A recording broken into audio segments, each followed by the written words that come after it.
The most famous natural site in all of Yakutia is undoubtedly the Lena Pillars. It is quite problematic to get there in January because the road is opened at the beginning of February and the travel season starts in March. So I had two options: to go illegally or not to go at all. You should guess what I chose. Good morning. It is unduly warm today in Yakutsk. Only -32 in my opinion. And I'm off to the Lena Pillars. I've had to pay a pile of money to go alone. Maybe it's just as well. I will launch fly there, you know what I mean. Getting in the car. The lack of traveling companions cost me a pretty penny. There could have been advertising integration. Contacts in the description. Just kidding, just kidding. So what are these pillars anyway, you might think? They are the unique mountains stretching for 40 kilometers along the Lena River. This mountainous terrain really looks amazing, so I couldn't wait to see it with my own eyes. But I had to wait, because the road from Yakutsk took about 4 hours. The driver, Alexei, was a super-class guy who turned out to be just as much of a drone enthusiast as I was. So we spent a good half of the trip discussing what flies better, shoots better, and looks better in general. Yeah, the weather was unbelievable. The first day it was warmer than -40 in Yakutsk. And considering that it would be a foot ascending, -30 pleased me like never before. Look at that red sunshine. It's amazing. It reminds me of the sunrises and the sunsets at sea. But northern nature makes it beautiful in its own way. All in all, the road is something to see. Of course, I'm not offering you the whole 4 hours of the trip, but a little bit. Just look at my happy face, enjoying the exposure to the sun. Well, I'm on my way to the Lena Pillars. It's circa -33 outside now, and I'm not cold. I'm warm. I can breathe. I can talk normally. All in all, in -50, a person certainly gets weathered, even in a small period from the looks of. And here it began. The first stop was at the installation Stone Child. The first time I heard it, I didn't understand what it was all about. But when I went out and looked at the sign, everything became clear. And, well, it's just a funny thing. A long time ago, very rich Yakut really wanted to have a baby, but he couldn't. And at the age of 62, he decided to name this very stone as his heir. He wrote a confession on it in the ancient Yakut language with his story. They say that before his death, he buried all his treasures somewhere, but they haven't been found yet. Or found, but silenced, which is more likely in my opinion. Such an unusual monument. In Yakutia you can often see such ribbons hanging in different places. Alexei told me what these were, and it turned out that they were hung in sacred or just ancient places. If you don't have a ribbon, you can put a coin. No coin, then a cigarette. Something should be left.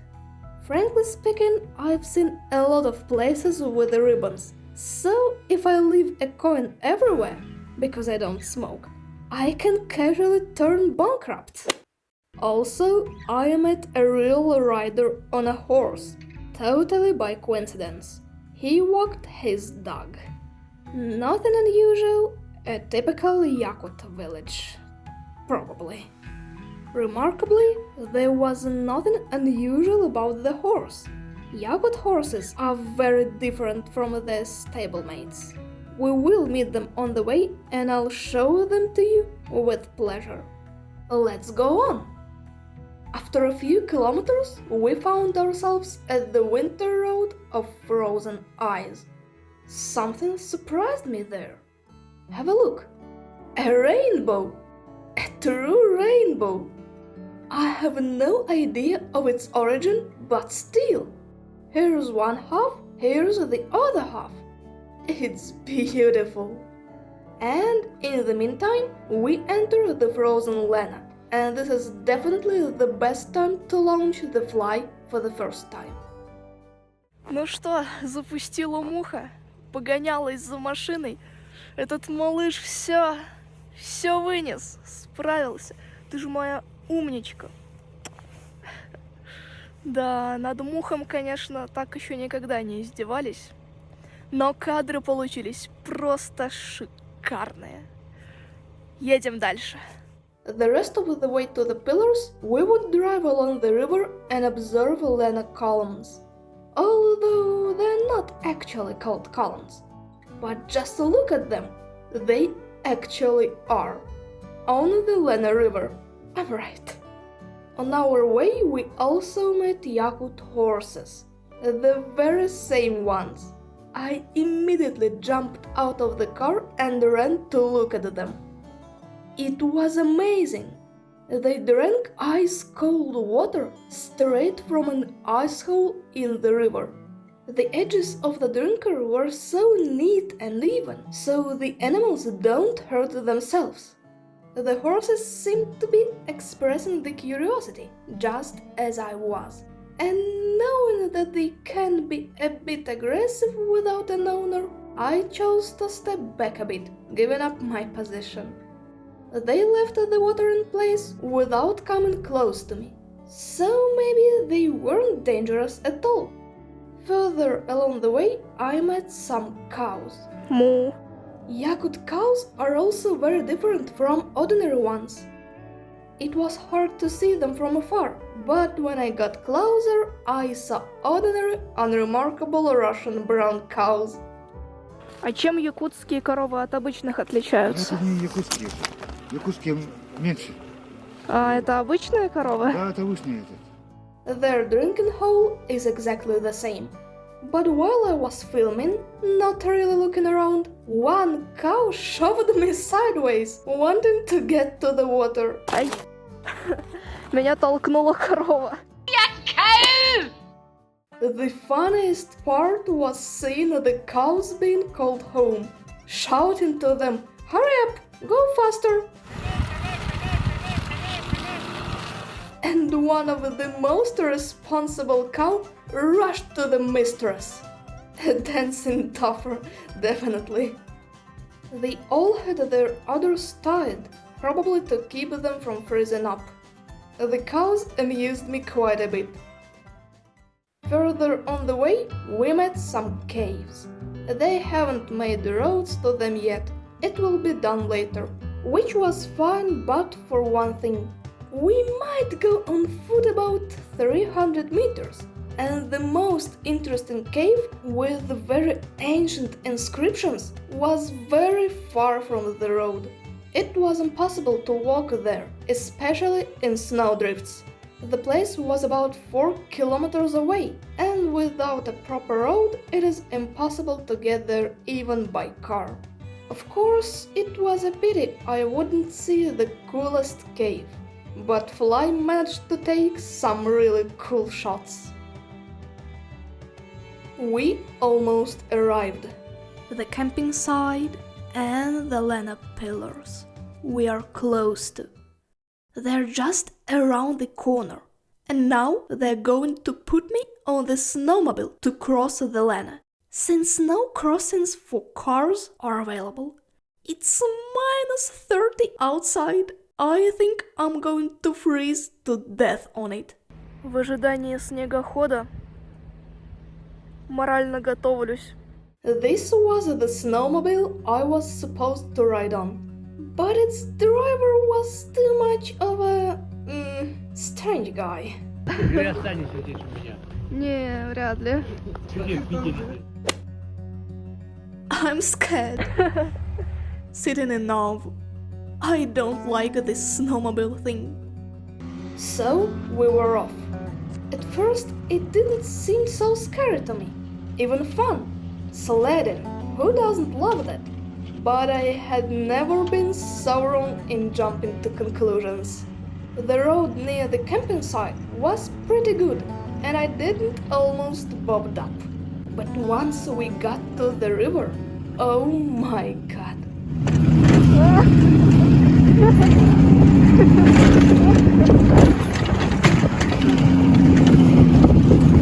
I felt every bump on my butt. And after a few minutes slumped from the jolting, feeling every bump with all my kidneys, liver and everything else. The icy wind was blowing in my face. The sled beat my butt, just a business class trip. About halfway through the trip, we stopped, and I somehow got out to capture the pillars from afar. At the foot of the mountains, you can see how far beyond the horizon they go. And you can also admire the huge shards of ice covering the river. Here we're riding on a snowmobile through the same shards. You just can't see them because of the smooth snow road. And then the driver probably felt the love impulse and offered me a shoot on the snowmobile. I agreed without a second thought, got on it, and then he started explaining to me how to start and steer the thing. Well, wow! Давай еще раз. Газ держи. I failed the first and the second attempts, and only at the third attempt I started this iron machine and moved ahead.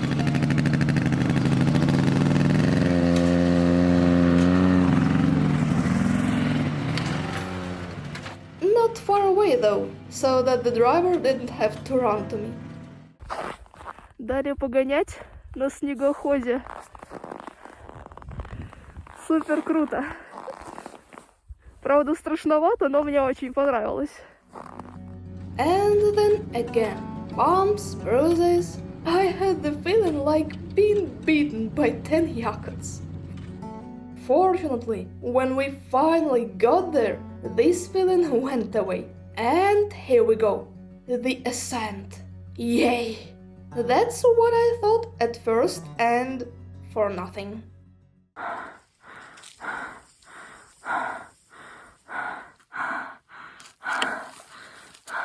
The path began with an improvised stage for rituals. Sometimes a white shaman comes here and makes some kind of spirit performances. But really, it's only for tourists. Interesting. The mountains are about 150 meters high, and to get to the top, you have to walk up 2,500 meters and 900 steps. The matter was that it was minus 30, not minus 50 just as well. If 2 kilometers didn't terrify me, then the steps did. I wasn't really a very athletic person, so the first thing I did was to launch a drone in case I couldn't make it to the top. The only thing was, I wanted to start fly, but the batteries froze, and fly froze, and the phone went off. I will have to shoot everything manually. Along the way, I met a real fossil, an ancient trilobite. The ascending began, overlooking a gorgeous panorama, and soon I saw the first sign. 500 meters! 1/5 there! Let's keep going. And somewhere along the trail, 2 Frenchmen are waiting around. I must have a chat with them to test my knowledge of French. I didn't learn it for nothing, did I? In short, looking for the French guys. What a delight to encounter such a sign with 2 kilometers to go. No, they're just mocking me. What am I going to do if I meet a wild animal, huh? Watch out, man. Ага. Тяжело. И долго. 900 ступенек — это 10 раз подняться на 8-й этаж, где я живу. Тяжело. But I took heart and kept going. Up and on, up and on. Think about it. I met the Frenchmen, chatted with them, and didn't turn on the camera. Damn it. Well, look at the views then. The views were gorgeous. The winter looks were very different here than below. With each step, it was getting harder for me to keep going, and the sun with 1000 past meters didn't appear before my eyes.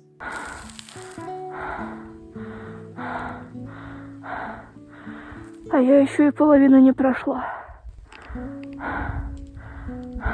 I moved on. Steps, steps, steps, countless steps. How many had I walked, I wondered? I wish I'd counted. And still, no 1000 meters.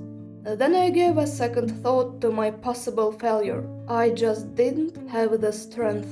Ужас. И куда я только вписалась? И зачем? Сидела бы себе дома. But how could I turn back when I had already come all this way? And after remembering of amount of cash I had paid for this trip, I ran on. Well, almost frisky. Suddenly, the stairs ended, and I was glad for a little respite. But I had a sneaking feeling. I was already very high up. There were the trees with nothing but sky behind them. That view in the distance. Could it be? No, it couldn't be. Were those the last steps? Imagine that! They were the last ones. What about that idiotic 500-meter sign? Turned out they had not pulled them all yet, because the pillars were officially closed. Holy shit! I am quick-witted. But what kind of intellectual genius would think of putting one sign out of 5? Either put all of them or don't put any. Oh, well, that were emotions. Just getting up, I was too tired. Я дошла. Наконец-то. Я даже не верила в это, честно. Суперсильный ветер. Но я здесь. I was on the top. From there, I could see the pillars in detail. From below, they were seen as one solid mountain ridge, and only after walking up, I could see these stone fingers, as they were nicknamed by people. They were formed by very severe weather in Yakutia. Because of the enormous temperature difference, the more brittle rock got crumbled in some places, while the harder rock remained on high ground in form of the pillars. Scientists believe that in 100 years the pillars will be finally destroyed, but currently we have a unique opportunity to view this splendor. Everyone I told about my upcoming trip said with a single voice that it was even more beautiful in the summer. It might have been true. I really liked it in winter nevertheless. In January it is always foggy here. I struck lucky by going on a relatively warm day when the fog melted away. The view was gorgeous. It was a beauty. At the top, at the very edge, I saw a cross. I don't know why they put it there, but the guys who did this must have pure steel nerves. At the top, I met 3 Yakuts who had come up here a few minutes before me. And thanks to them, I have a great video of me at the top.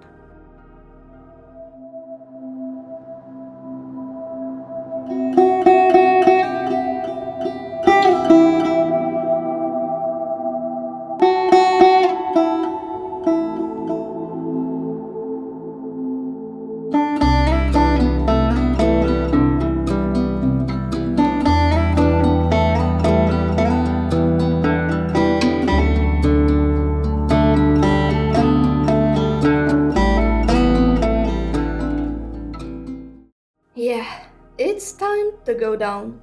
Although the descent wasn't a cakewalk either. Вот это приключение. На спуске подскользнулась, проехалась жопой по ступенькам. Синяк будет.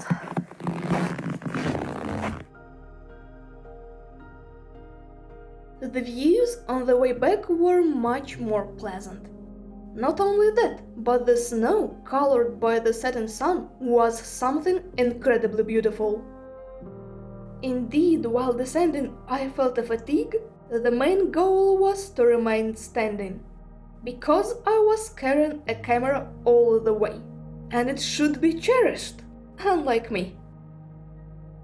You know, I go down, and I wonder how I got up here in the first place. It's horrible. Finally, once on the icy river, I could look around without rushing. As I waited for Volodya on the snowmobile, I planned for the terrible drive back. But after a few minutes, he stopped and offered to let me drive. I couldn't believe my luck, so I jumped on the snowmobile, waited for Volodya to get behind me, warned him to keep his hands to himself and not on my breast, and we moved on. I drove the snowmobile all the way to the site. First time in my life, by the way, and it was super fun and exciting. Офигеть, мне дали порулить на снегокате. И большую часть дороги я ехала сама. Вот на этом самом. When we arrived, Volodya said that I drove like a professional. Maybe he was flattering, but I really did quite well. Before leaving, Alexei and I went to Volodya's house for tea. And for 15 minutes straight, he joked that I should stay with him overnight or even for life, because he was all single and unmarried. The countrymen are unscrupulous indeed. So I stayed close to Alexei, so that he would take me away from this amorous 60-year-old man, should anything happen. I am on my way home from the Lena Pillars. Super tired, but happy. Satisfied and happy. That's how my trip to the Lena Pillars ended. I fell asleep almost immediately on the way back. I liked it a lot, because despite all the difficulties, this trip was a really great adventure. That's it. I think it's time for the final phrase. You know, for some reason this was one of the most memorable trips for me. I think it's all about the emotions I experienced here for the first time in my life. The frost, the people, the unusual city, the nature. But for my trip to Oymyakon, the pole of cold, I had not experienced the total incredibility of all of these. The trip was so cool and emotional that I decided to make a separate episode about Oymyakon. Coming soon, I promise. Thanks for watching, and bye-bye.